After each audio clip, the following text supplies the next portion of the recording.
Radio Prairie, le podcast qui vous parle d'herbe. Et bienvenue dans Radio Prairie, toujours la seule radio qui vous parle herbe, prairie et pâturage. Pour cette deuxième saison, nous appellerons chaque semaine des grands témoins du pâturage, ingénieurs, experts, éleveurs de Franche-Comté et d'ailleurs. Vous avez de l'herbe ? Vous avez des clôtures ? Dans les oreillettes ou dans la voiture, suivez notre podcast et pourvu que ça pâture. Cette semaine, Didier Delot, ingénieur fourrage à la ferme expérimentale Arvalis de Saint-Hilaire-en-Wavre, dans la Meuse, nous présente le pâturage chez les bovins allaitants.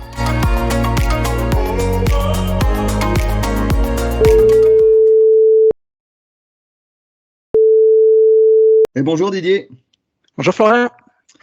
Bon alors Didier, on te contacte, déjà parce que tu es membre du groupe Herbe Franche-Comté, mais tu es un membre du groupe Herbe Franche-Comté qui vient d'Arvalis, je vais te laisser te présenter, et qui n'est pas tout à fait en Franche-Comté. Explique-nous ce que tu viens faire dans le groupe Herbe Franche-Comté. Donc ouais, effectivement, je suis un petit peu éloigné de mes bases quand je suis en Franche-Comté, puisque je suis donc ingénieur régional fourrage sur la ferme expérimentale donc de Saint-Hilaire-en-Wavre, donc dans la Meuse, entre Verdun et Metz. Et donc c'est une ferme expérimentale qui travaille sur la gestion des surfaces en herbe, et notamment grâce à la valorisation par un troupeau allaitant de charolaises, vaches allaitantes charolaises. Donc on est sur une exploitation qui fait 130 hectares avec 70 hectares de prairies permanentes qui sont donc valorisées par un troupeau d'une 50aine de vaches allaitantes plus toute la suite. Ok, très bien. Au groupe Herbe Franche-Comté, on va dire, on bénéficie de ton regard par rapport à ce côté aussi agronomie. Et puis, ce qui est intéressant, justement, c'est que tu viens nous apporter une espèce, ou en tout cas une production qui n'est pas que du bovin lait, mais qui est aussi du bovin allaitant. Quel effectif il y a sur la ferme là en bovin allaitant ? Ouais, on a une 50aine de vaches allaitantes plus la suite, donc tu prends 20 genisses de 1 an, 20 genisses de 2 ans, donc voilà, on est sur un chargement qui n'est pas très élevé, on est autour de 1,2 GB par hectare de SFP.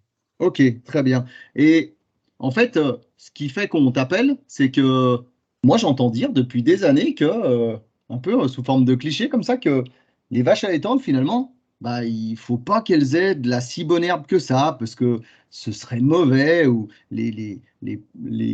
on entend dire jusqu'à ce serait du poison, je ne sais pas. Et alors moi je me dis c'est amusant parce que ça reste quand même des ruminants, donc et puis de l'herbe riche, elle est riche un peu pour tout le monde, donc explique-moi comment ça se fait que les vaches allaitantes n'ont pas le droit à pâturer une herbe d'une grande richesse. J'entends exactement la même chose que toi, Florian, donc ça m'étonne pas que tu aies ces retours. Non, les vaches allaitantes, oui, c'est des herbivores, c'est des ruminants, et si une vache laitière valorise bien l'herbe, une vache allaitante également la valorisera très très bien. Et on a tout intérêt à offrir de l'herbe de qualité en quantité suffisante si on va avoir des performances sur nos animaux allaitants. Ouais, ça me rassure un petit peu, parce que je me dis, voilà, on doit pouvoir faire, et on a tout intérêt à avoir du pâturage, y compris pour les allaitantes, de bonne qualité. C'est sûrement un intérêt aussi pour produire à bas coût aussi, j'imagine. C'est ça. Si on prend juste l'exemple justement de la station de Saint-Hilaire, et qu'on regarde un petit peu les performances qu'on arrive à faire nous sur nos broutards, donc c'est des broutards qui sont nés en moyenne autour du 20 novembre et qui sortent quand ils sont mis à l'herbe, donc début mi-avril, ont autour de 4 mois et demi, 5 mois. Et donc derrière, sur le premier cycle, c'est des animaux qui vont faire autour de 1550 à 1600 grammes de GMQ. Donc voilà, sans aucun concentré, puisque les veaux de leur naissance jusqu'au sevrage reçoivent 0 kg de concentré. Donc tu vois, avec de l'herbe, tu peux faire des performances en allaitant, avec des niveaux qui sont relativement élevés. Alors je te cite les broutards, mais quand je regarde les genisses de 1 an, je regarde les genisses de 2 ans, on est sur des performances qui sont à peu près identiques à ces périodes-là. Nous, notre objectif, il est vraiment de faire un maximum de croissance à l'herbe, puisqu'on sait que c'est quand même l'aliment qui est économiquement le plus intéressant, et que ça reste un aliment de haute qualité à partir du moment où il est bien géré, quoi. Donc, 1500, 1600 grammes de GNQ sans concentré, c'est assez énorme. On dit souvent qu'en vache laitière, on arrive à faire 20-25 litres de lait sans concentrer au pâturage, je pense que c'est comparable en termes de croissance. Et effectivement, une vache, en vache laitière, elle fait du lait pour qu'on le mette dans le tank et qu'on le transforme ensuite. Mais là, une vache allaitante, elle a une mamelle aussi et on a tout intérêt à lui faire produire, et ce, sans concentrer. Donc ça a l'air plutôt intéressant. Ça nous rappelle aussi qu'il y a des belles performances qui peuvent se faire aussi dans le domaine de la génisse laitière sur le pâturage, et on y reviendra probablement au cours de la saison sur Radio Prairie. Alors, concrètement, je me dis, est-ce qu'il y a une manière différente des vaches laitières et des vaches allaitantes pour mener le pâturage? Ça m'amène quelques questions en me disant, mais finalement, est-ce que vous aussi, vous êtes plutôt pour le fait de sortir les vaches précocement? Ouais, non, mais je pense que les fondamentaux qu'on a en bovin laitier, on les retrouve en bovin laitant, et notamment ce que tu dis, la date de mise à l'herbe, qui est hyper importante, hein. La préconisation, c'est effectivement de sortir le plus tôt possible, et ce qui doit déclencher la mise à l'herbe des bovins qui soient allaitants d'ailleurs, ou la suite, hein, c'est effectivement la portance de la parcelle. Souvent les éleveurs s'intéressent à la quantité d'herbe disponible et présente dans les parcelles, mais souvent quand on estime qu'il y a suffisamment d'herbe pour sortir les animaux, il y a déjà trop d'herbe, quoi. Et donc tout l'objectif, c'est j'ai de la portance, je sors mes animaux et ensuite j'adapte le niveau de chargement à la quantité d'herbe qui est présente dans ma parcelle. Et faut quand même signaler que chez vous, la portance, c'est quand même pas toujours gagné.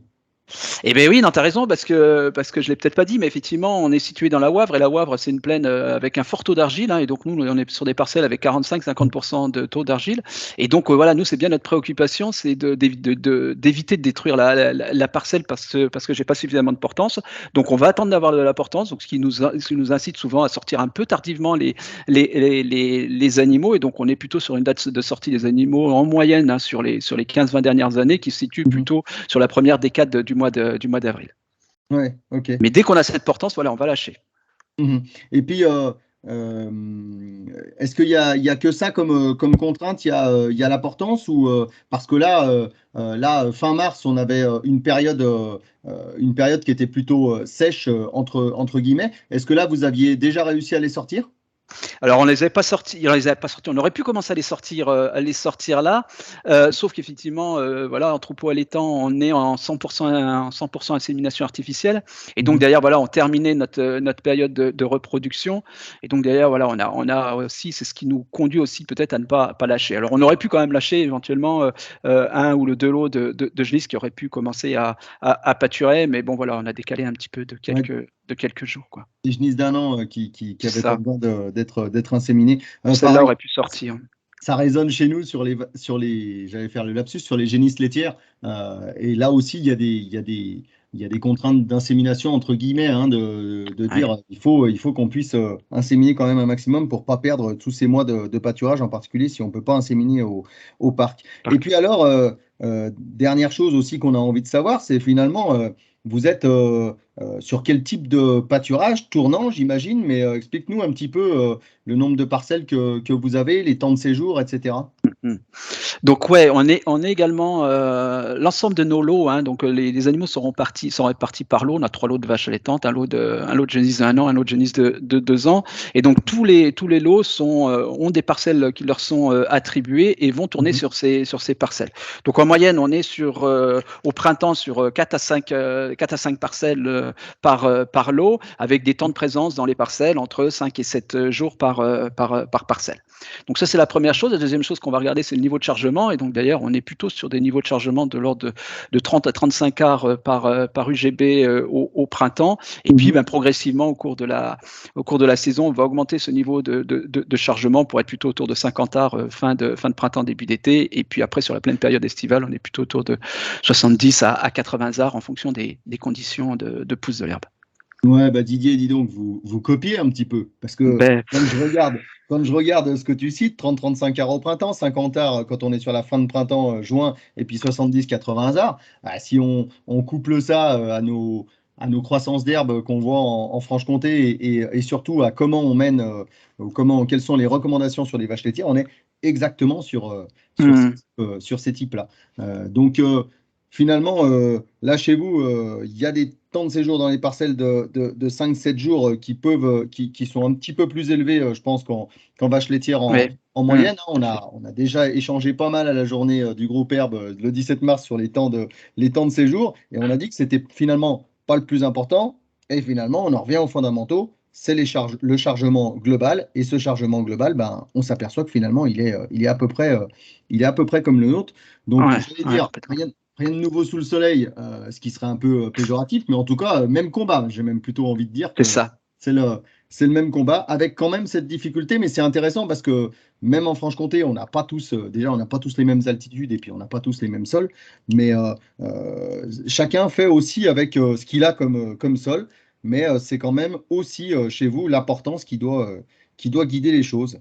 Je te remercie, Didier. Pas de souci, Florian. Bonne saison, puisqu'on est au début. Et probablement qu'on te rappellera au cours de la saison, notamment sur des histoires de rénovation de prairies, sans labour ni glyphosate. Ça sera intéressant. Voilà, à suivre. Ok, parfait. Salut.